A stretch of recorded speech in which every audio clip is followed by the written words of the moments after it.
In today's discussion, I will be telling you a story. So get your popcorn and let's go. Everyone's story typically starts from their childhood, and I'm no different. So my story also begins from when I was younger. Good afternoon and hello Wednesday. Today I'm going to tell you a story about my special interests and how they came to be. When I was younger, I asked a lot of questions. But the main question that kept coming to the surface was, why do people do what they do? And this question stemmed from my relationship with my father.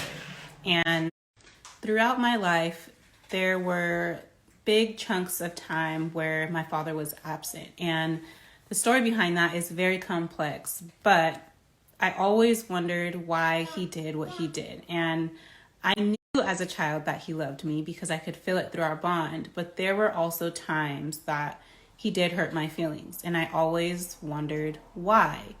So throughout different stages of my life, our relationship also went through different stages, but that question of why do people do what they do still never left by the time I went to college. So this is why I majored in psychology, and my initial route was wanting to be a marriage and family therapist to understand relationships and dynamics and things like that.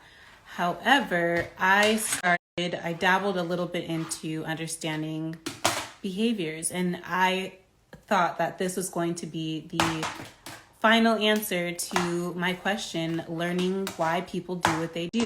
And I went all the way. So I got my master's degree in applied behavior analysis. And I just knew that I'd never have to ask this question again. However, it only brought on more questions. And I started to understand that every person is so unique and so different that I could never truly answer the question of why people do what they do by just understanding how behavior works naturally. Humans are so much more complex than what we can see from the surface.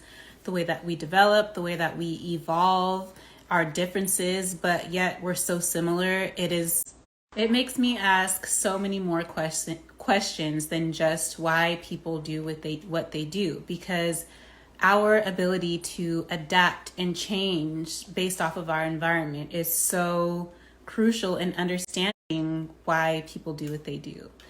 So that is kind of where my special interests lie. I really enjoy learning about humans as a species, learning about how we develop and grow and change, and how that's shown through what we can see on the surface, which is our behaviors. And I cannot forget one of my newest, most special interests, the one thing that holds all of the information that we take in on a day-to-day basis, our brain, and how that relates to what we do and the differences of how it develops and what that looks like for each individual person. Because the only way to truly answer the question of why people do what they do is to understand humans. How each individual human functions will determine what they do.